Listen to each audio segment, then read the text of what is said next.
اعوذ باللہ من الشیطان الرجیم بسم اللہ الرحمن الرحیم۔ السلام علیکم ناظرین، میں ہوں آپ کا ہوسٹ محمد عقیل اور ہمارے اس چینل میں آپ سب کو خوش آمدید۔ چلیے ناظرین شروع کرتے ہیں آج کی امیزنگ ویڈیو۔ ناظرین محترم، آج کی اس ویڈیو میں ہم آپ کو پاکستان کے نیچرل ذخائر کے بارے میں بتائیں گے۔ پاکستان وہ واحد ملک ہے جو نظریاتی طور پر اسلام کی بنیاد پر تعمیر ہوا۔ سمندر، پہاڑ اور دریا اور چاروں موسم، یہ وہ سارے نعمتیں ہیں کہ اگر یہ کسی ملک کے پاس ہو تو وہاں کے باشندوں کو بہت ہی خوش قسمت مانا جاتا ہے۔ لیکن پاکستان کے حصے میں وہ نعمتیں بھی آئیں کہ جن کا تصور بھی نہیں کیا جا سکتا۔ مثلا آپ گھر کی سرزمین کو دیکھ لیں، گھر کا وہ علاقہ جہاں پر ایک وقت کے لیے پاکستان کے لیے پیسہ اکٹھا کر کے ہمارا عوام کو پکار رہے تھے، اور جہاں پر ہم کچھ بھی نہیں لگوا رہے تھے وہاں پر لوگ بھوک کے لیے تڑپ رہے تھے، اور غیر ملکی لوگ ہم سے سوال کر رہے تھے کہ اگر وہاں پینے کو پانی نہیں ہے تو وہاں پر لوگ کیوں رہ رہے ہیں۔ ایسی سرزمین جو سب سے زیادہ عذاب کا شکار ہوئی، جہاں ریت کے ٹیلے تھے، لیکن اللہ کی شان دیکھیے، دنیا کا سب سے بڑا ہائیڈرو کاربن ذخیرہ یہ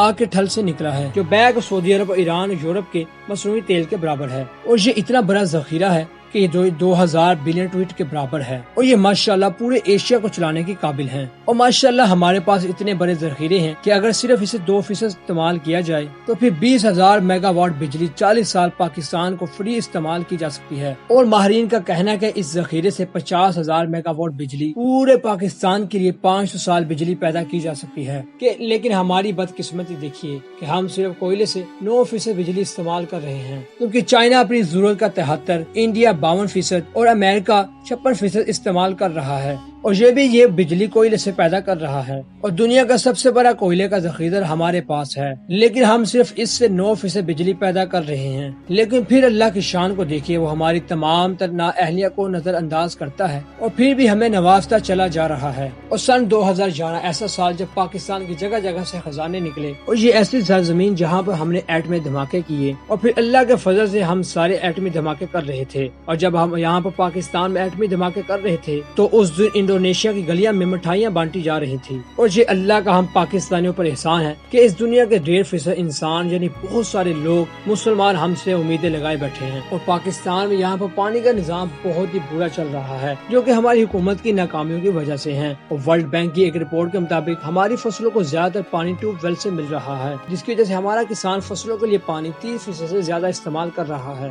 اور کسان پریشان بھی اس لیے ہے کہ ان کے خرچوں میں بہت زیادہ اضافہ ہو رہا ہے، کیونکہ وہ سارا پانی نہروں سے استعمال کر رہے ہیں، یعنی کہ وہ سارا پانی پیسوں سے استعمال انہیں کرنا پڑتا ہے۔ اور اگر ہم ٹیوب ویل کی بات کریں تو پاکستان میں 300 سے بھی کم ٹیوب ویل استعمال ہو رہے تھے، جبکہ پاکستان میں آج کی ٹیوب ویل کی تعداد 30 لاکھ سے بھی زیادہ ہو چکی ہے، اور ہندوستان نے یہ اپنے ٹیوب ویل کے ذریعے اس پانی کو روکے رکھا ہوا ہے، اور یہ پانی پاکستانی دریاؤں اور نہروں میں نہیں صحیح طرح آ رہا۔ اور کمال کی بات تو یہ ہے کہ ہماری ساری بجلی اور ٹینک اس ٹیوب ویل کو چلانے کے لیے خرچ ہوتی ہے۔ لیکن اگر آج ہم بات کریں کہ ہمیں کشمیر آزاد کروانا ہے تو انڈیا آج ہمیں یہ دھمکی لگاتے ہیں کہ تمہارے ٹیوب ویل 20 لاکھ سے 30 لاکھ جو ٹیوب ویل ہیں وہ سارے بند کر دیے جائیں گے، اور پاکستانی نہری نظام بھی ختم کر دیا جائے گا، جو کہ ہمیں طرح طرح کی دھمکیوں سے سامنا کرنا پڑتا ہے۔ ہمارے پاس اور بھی سونا چاندی کے ذخائر بہت زیادہ موجود ہیں، لیکن افسوس ہم اللہ کی دی ہوئی نعمتوں کی قدر نہیں کر پا رہے، اور آپس میں ہی ہم سارے لوگ یعنی مسلمان پاکستانی آپس میں ہی ایک دوسرے کے ساتھ الجھ رہے ہیں۔ تو ناظرین یہیں تک تھی ہماری آج کی مختصر ویڈیو۔ ہم امید کرتے ہیں کہ آپ کو آج کی مختصر ویڈیو پسند آئی ہوگی۔ ویڈیو پسند آنے کی صورت میں ہمارے چینل کو سبسکرائب، لائک اور شیئر کر لیجیے۔